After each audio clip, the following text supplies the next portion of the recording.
અત્યારે કરી રહી છે. તો અમે એમને જવાબ આપવા માગીએ છીએ કે એક પણ સાચું નામ તમને કમી થવા દેશું નહીં. દરેક જગ્યાએ અમારા તાલુકા પ્રમુખો છે, દરેક ગામે અમારા કાર્યકરો છે, આગેવાનો છે, બધાને અમે આજે સૂચના આપી દેશું.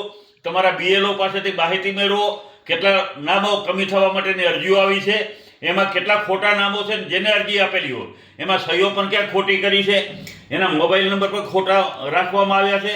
અને એ જ વિધાનસભાનો જે હોય મતદાર એ જ વાંધો લઈ શકે, ગમે એ કોઈ પણ વ્યક્તિ વાંધો લઈ શકે નહીં.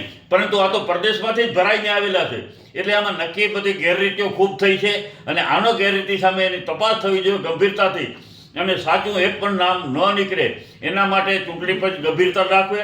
આ બાબતે અમે જિલ્લા અધિકારી સાહેબ સાથે ગઈકાલે વાત કરી છે, અમારા પ્રાંત અધિકારીઓ સાથે પણ વાત કરી છે કે ભાઈ તમે તપાસ કરો, BLOને સૂચના આપો કે જેની સામે વાંધો લેનારને અને જેની સામે વાંધો લેવાનો છે એ બંનેને તમે બોલાવો, એને સાંભળો. એ પુરાવા તો આપવા જોઈએ ને વાંધો લેનારે, કે આ માણસ ખોટો છે એનો પુરાવો આપવાની જવાબદારી વાંધો લેનારનો છે. તો આ વાંધો લેનાર માત્ર જિલ્લા પ્રમુખની સૂચનાથી, પ્રદેશ પ્રમુખની સૂચનાથી એમના કાર્યકરોને હોદ્દેદારોએ જિલ્લા કાર્યાલયમાં બેસીને બધા ફોર્મ અહીંયા વિતરણ કર્યા છે અને દરેક જગ્યાએ પહોંચાડવાનું કામ જિલ્લા ભાજપ કાર્યાલયે કરેલું છે.